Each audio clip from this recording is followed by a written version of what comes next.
Hello and welcome to another episode of the UCLA Bruins Insider Podcast. As always, I'm your host, Connor Moreno, lead writer for UCLA Bruins on SI. And today, I figured since we're still a few days from game day and the game day preview podcasts, I would thought that we would continue to talk about UCLA's coaching search by highlighting two potential and reported candidates and kind of diving a little bit deeper into them, going into this, what I presume to be a long coaching search for UCLA. I do think it's going to span possibly the entire season. At least that's what athletic director Martin Jarmond is suggesting is going to happen. So there's really not a true front runner right now, although there have been some reported front runners. There have been whispers of coaches who are actively wanting to take the job, who were in the candidacy 2 years ago before Deshaun Foster took it. So in this little series, we're going to go two coaches at a time, and I think that we're going to go ahead and talk about a whole bunch, not just, ones that are reported and connected to UCLA, but much rather names that sometimes we feel might be a good addition to UCLA's new culture and someone that should stick around for a very long time and kind of change things at UCLA. So today we're going to start with two separate coaches. These two coaches are some young and rising program builders in college football. So we're starting with number one, Alex Golesh. He is the head coach for USF. Alex Golesh, he's one of the fastest rising names in all of college football. He's coming off the heels of leading USF to back-to-back upsets to open the season against both number 25 Boise State and number 13 Florida. UCLA, I think, won't be the only one that's going to be reaching for him. He's 41 years old. He's young. He's bright, fiery, has that intensity, can rebuild the program, and he's proven, just how great of a coach he is with the Bulls. What makes him interesting, though, in connection to UCLA is, and what makes him more of a top priority name, I would say, is that he could be a massive factor in retaining Nico Iamaleava. After Deshaun Foster was fired, everyone on UCLA, all the players, were given a 30-day period to either transfer or redshirt. Now, given that Nico has already utilized his red shirt, which was his true freshman year at Tennessee, and he would much rather not go through a full season of not playing. There's 9 games remaining for UCLA.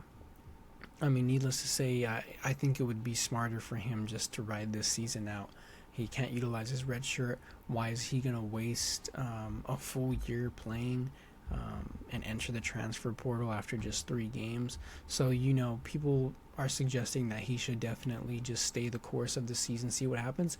Maybe, if UCLA can turn the season around in conference play, I know it's highly doubtful, but if he can turn the season around in conference play, maybe he can find himself in the NFL draft.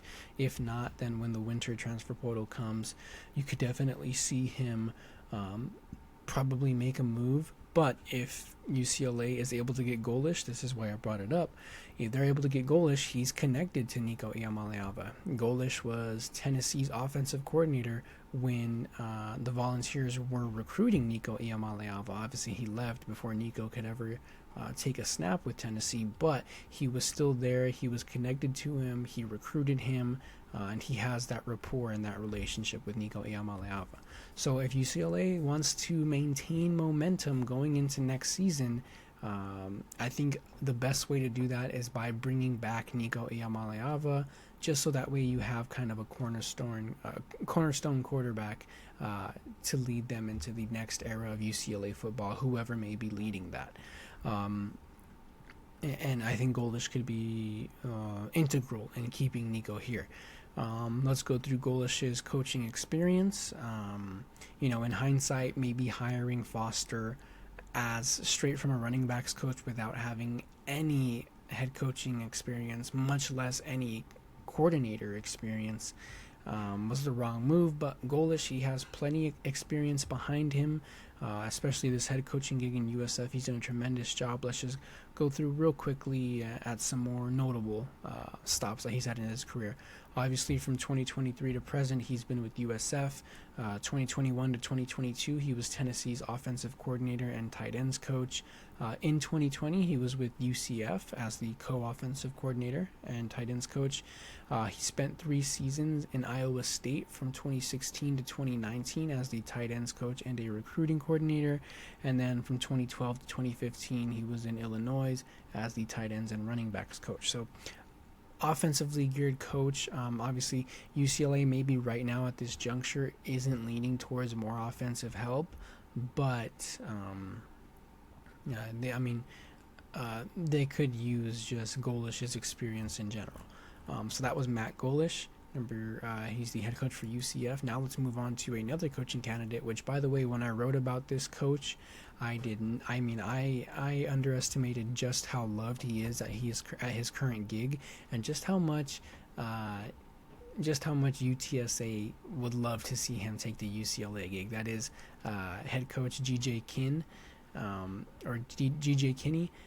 for Texas State. He has done a tremendous job with the Bobcats, so much so that when I wrote the article and when I posted it, a whole bunch of Texas State fans were in the mentions, quote tweeting or just replying to the post saying, leave him alone, get out of here, he's ours forever. And then that also led to some UTSA fans saying, yes, please take that gig because Texas State has done so good against UTSA in recent years, all thanks to Kinney. So yeah, he's been lauded as one of the best rebuilders in all of college football. Before taking over Texas State in 2022, the Bobcats hadn't had a winning season in 9 years. Since being hired, though, Texas State has won 2 consecutive bowl games, and they're already off to a really good start this season. In the early stages of the coaching carousel, I would say that Kinney is a name being mentioned frequently. Not too connected to UCLA, but I think he would be a great addition to the staff and a great program builder. He's only 36. He has already a lot more experience than Deshaun Foster had, and he has a proven resume of changing a program. Now, I will say I think Deshaun Foster did a great job of changing the culture at UCLA. He gave UCLA an identity. It just obviously didn't translate to the field. Now, real quick, let's go ahead and get into Kinney's coaching experience. It's not as big as Golish's, but it is still more than Deshaun Foster ever had. Since 2023, he's been Texas State's head coach. In 2022, he was Incarnate Word's head coach. In 2021, he was UCF's co-offensive coordinator and quarterbacks coach. 2020, he was the offensive coordinator for Hawaii. And in 2019, he was with the Philadelphia Eagles as a offensive special projects assistant. 2018 in Arkansas, he was an offensive analyst, and then he was a graduate assistant in 2017 for SMU. As soon as Kinney took the helm at Texas State, he immediately made an impact. He brought in 71 new players in the summer of 2023. His first game as a head coach it went just as well as anyone hoped.